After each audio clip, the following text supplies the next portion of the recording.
बिस्मिल्लाहिर्रहमानिर्रहीम अस्सलामु अलैकुम वरहमतुल्लाहि वबरकातुहू। एक वाक़या गुज़िश्ता रोज़ मेरी नज़रों से गुज़रा, आपके लिए नाफ़े हो, सोचा आप तक पहुंचा दिया जाए। एक शख्स के बारे में लिखा था कि उसका अपनी बीवी के साथ अक्सर झगड़ा रहता था। तो उसके किसी दोस्त ने पूछा कि तुम्हारी बीवी में ऐसी कौन सी ख़राबी है कि जिसकी वजह से तुम्हारा उससे झगड़ा रहता है।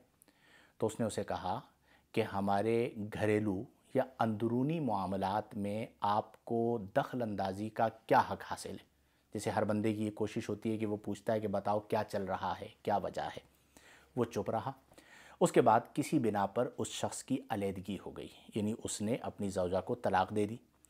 उसके बाद उसी दोस्त ने उससे कहा कि अब तो वो गैर हो चुकी है, तुम्हारी बीवी ना रही, तो अब ये बताओ कि उसके अंदर कौन सी ख़राबी थी जिसकी वजह से तुम्हारा उससे झगड़ा रहता था। तो उस दाना शख्स ने बड़ा खूबसूरत जवाब दिया कि अब वो गैर हो चुकी है, तो मुझे क्या हक़ हासिल है कि मैं उसके उयूब तुम्हें बताऊं। इसका मतलब ये हुआ कि पर्दा पोशी ये एक बहुत अजीम बात है। हमारे माशरे में जब रिश्ता टूटता है तो जानिबैन यानी मर्द की तरफ से औरत पर और औरत की तरफ से मर्द पर तरह तरह के इल्ज़ामात लगा दिए जाते हैं। बल्कि एक लफ्ज़ मैं कह देता हूँ, घटिया इल्ज़ामात लगा दिए जाते हैं। तो ये याद रखें कि हमें पर्दा पोशी का हुक्म दिया गया है। हर बंदे के अंदर कोई ना कोई ऐब होता है। अगर हम अपने किसी मुसलमान भाई की पर्दा पोशी दुनिया में करेंगे तो अल्लाह ताला आखिरत में हमारी पर्दा पोशी फरमाएगा। तो कभी भी किसी के ऊपर से पर्दा उठाए नहीं, उसके ऐबों को आम ना करें।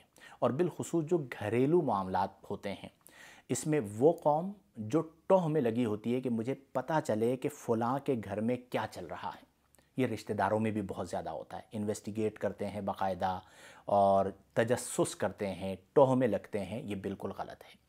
और इसी तरह एक तबका वो होता है कि जो तलाक़ हो जाने के बाद हर तरह से एक दूसरे की इज़्ज़तें उछालते हैं।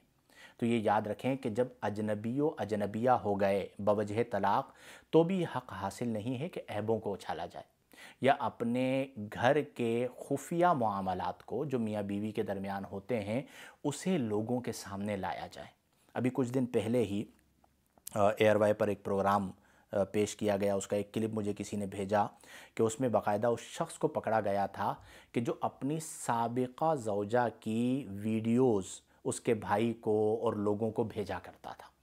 तो उसमें पहली बात तो ये है कि आज का दौर बड़ा ख़तरनाक है, कैमरा हर जगह मौजूद है।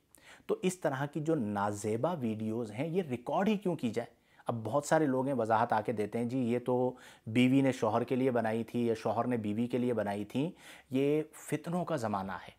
वीडियोज़ से अपने आप को बिल्कुल दूर करें, वरना वो आपके लिए यानी ख़ुदकुशी के दहाने तक आपको वो वीडियो पहुंचा देगी और किसी को मुंह दिखाने के आप काबिल नहीं रहेंगे। ऐसे बहुत सारे वाक़यात मौजूद हैं। अच्छा, पहली चीज़ ये है कि वीडियो बनाएं ही ना।